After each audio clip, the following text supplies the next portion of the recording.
Assalamualaikum warahmatullahi wabarakatuh. Kembali lagi di Alif Estrada Channel.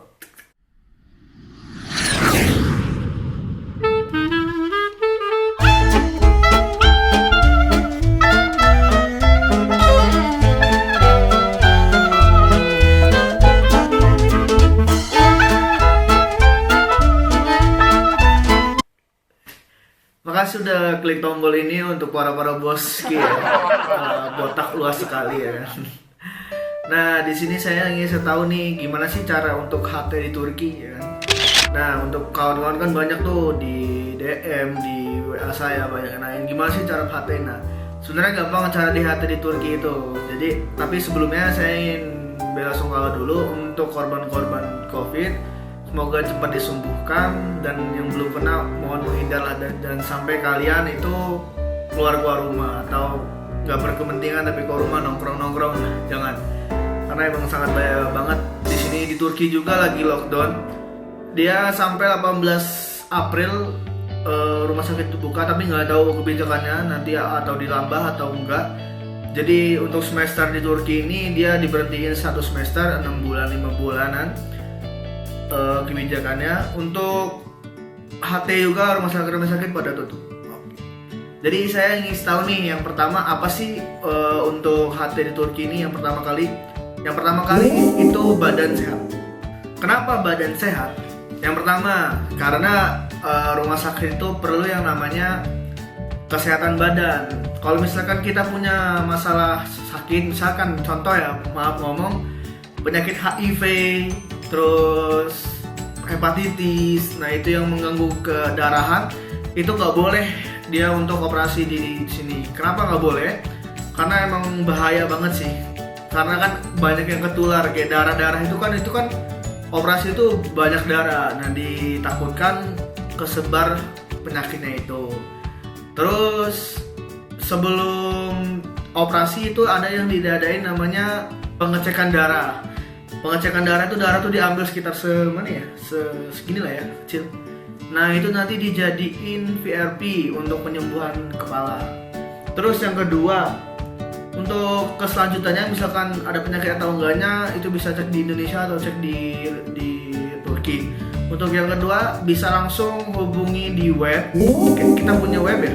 Di sini webnya www.estradatravelturki.com.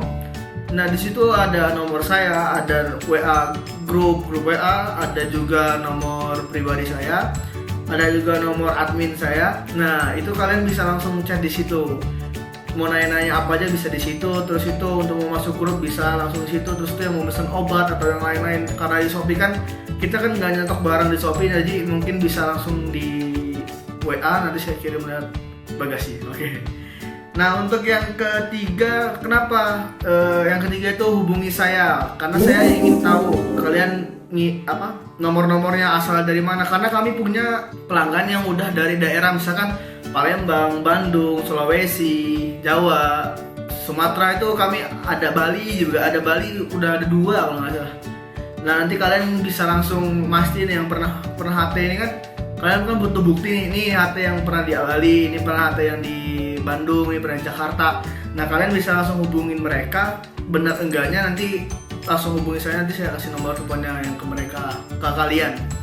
Terus untuk selanjutnya yang keempat itu kirim foto kepala rambut yang botak. Misalkan nanti saya minta tolong kirim foto kepalanya gimana. Kalau katanya ini misalkan atas, belakang, kanan, kiri. Karena kan yang kebanyakan botak itu dia dari depan sini sampai belakang. Nah, itu kita melihat itu untuk donor. Karena donornya itu gimana ya? Karena penanaman itu dibutuhkan namanya donor. Nah, donornya kalau misalkan nggak cukup, berarti dia setengah yang ditanam. Nanti HT kedua yang ditanam lagi. Tapi kalau misalkan cukup, dia cuma 1 kali HT. Nggak ada yang namanya HT 2 kali. Kalau misalkan donornya nggak cukup. Tapi kalau misalkan donornya cukup, itu HT-nya 2 kali. Kalau donornya cukup, dia 1 kali. Tapi kalau misalkan nggak cukup, dia 2 kali. Nah, tapi kebanyakan HT cuma 1 kali. Nggak ada yang 2 kali. Kalau 2 kali itu berarti kerja-kerjanya rumah sakit, yang mana untuk kalian untuk 2 kali HT, dan jangan salah pilih rumah sakit. Oke. Terus yang kelima nanti saya ngasih ke kalian biodata. Misalkan nama, asal, terus dari mana, terus tahu informasi ini dari mana, terus apakah ke sini datangnya sama teman atau sendiri. Nah itu kan misalkan ada yang udah bersuami istri, ada yang sama istrinya, ada yang sama kawannya. Nah itu bisa langsung ditulis di situ. Nanti kalau misalkan namanya siapa, ininya siapa, terus untuk sininya berapa orang, nanti kan disiapinnya dari situ untuk rumah sakit dan hotelnya. Yang keenam, itu kalian harus mempunyai yang namanya paspor. Paspor itu dia bayar, kalau setahu saya sih dulu saya bikin itu 350.000 ya. Jadi sekitar 2 minggu, 1 minggu. Nah kalian itu bisa langsung ke imigrasi, terus itu kalian daftar online. Nah sekarang itu udah daftarnya daftar online, udah nggak bisa lagi daftar yang namanya langsung ke sana terus itu ikut undian berapa ke berapa. Nah tapi sekarang itu dia daftarnya daftar online. Jadi sebelum ke sana kita antrinya tuh daftar online, terus tuh ketika udah antriannya udah selesai baru kita datang ke sana. Dan paspor itu syarat untuk penerbangan antara negara dan negara. Ya untuk kalian harus punya paspor, oke? Terus yang ketujuh itu dia penentuan keberangkatan. Kalian ingin berangkat kapan? Nanti kasih tahu ke saya, nanti saya lihat kosongnya kapan. Nah nanti kalian bisa beli tiket di waktu itu.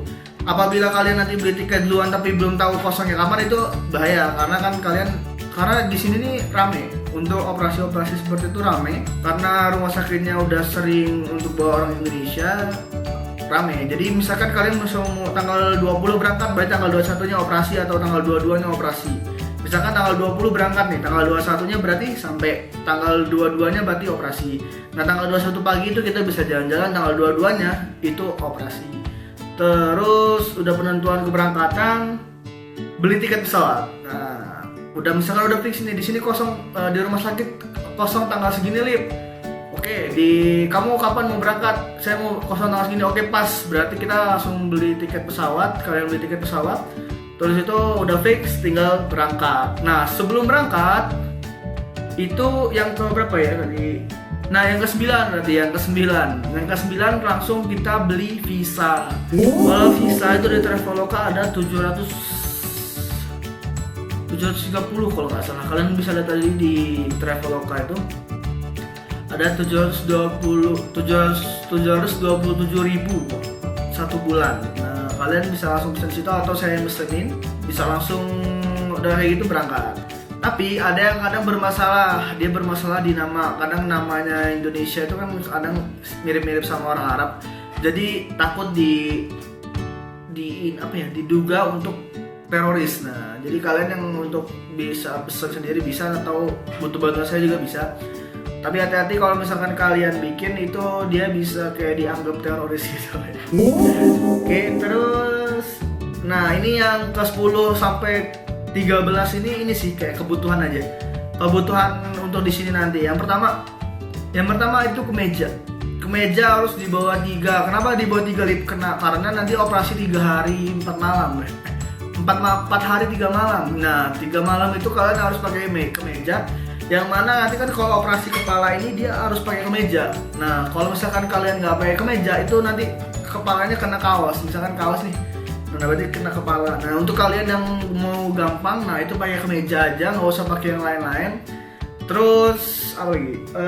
Sepatu. Nah, kalau di Turki itu dia diwajibin sih, kayak bukan diwajibin juga. Tapi kalau di airport nanti kalian lihat sendiri itu dia pakai sepatu semua, nggak ada yang pakai sendal. Kalau misalnya di Indonesia kan kita masih santai pakai sendal, terus itu kalau celana pendek. Nah tapi kan kalau misalkan di sini itu mayoritas dia pakai sepatu dan nggak ada yang pakai sendal. Nah kalian bisa lihat sendiri nanti waktu udah berangkat dan sampai di ke airport Istanbul. Nah, terus jaket kalau misalkan lagi musim dingin itu kita harus pakai baju yang tebal, jaket yang tebal. Tapi kalau misalkan nggak musim dingin pakai jaket biasa aja, karena dingin panas enggaknya itu di Turki itu dingin. Kalau musim panas juga dia orang masih pakai kaos, celana panjang, celana pendek, tapi jarang. Nah, untuk kalian mungkin kalau Indonesia ya, menurut saya harus pakai jaket sih karena iklimnya beda, dingin. Oke, yang ke-13 ini agak ngawur dikit sih karena kebutuhan makan ya. Nah, untuk kalian ingin misalkan mau makan enak di Turki, kan di Turki ini gini, khususnya di Istanbul ya. Di Istanbul itu dia gimana ya? Di Istanbul tuh yang mana pokok makanan mereka itu adalah roti. Jadi kalau nasi itu bukan makanan pokok. Kalau makanan pokoknya itu roti, jadi nasi itu jarang. Nah, untuk kalian yang ingin makan nasi itu di sini tuh sambelnya nggak ada yang pedes, nggak ada yang pedes. Di situ sambelnya juga hambar gitu. Makanannya juga hambar. Yang minimal kalian bawa sambel terasi lah atau sambel ABC. Nah, kecap atau yang suka sambal bisa kecap. Terus apa lagi, sambal kacang, nggak terserah, itu yang penting untuk kalian aja, untuk kayak misalkan bisa makan bisa ini, karena kan kultur Indonesia sama kultur Turki agak beda. Nah, untuk kalian yang ingin ini bisa bawa aja. Terus tapi kalau misalkan kayak sambal atau kecap yang basah-basah itu dimasukinnya di dalam bagasi, jangan dimasukin di dalam pesawat kabin tapi di bagasi. Oke, mungkin itu aja ya, udah fix ya. Atau ada yang mau nanya lagi nanti bisa langsung di komen, nanti saya bikin YouTube-nya langsung ditonton juga nggak apa-apa. Oke, makasih udah nonton YouTube saya.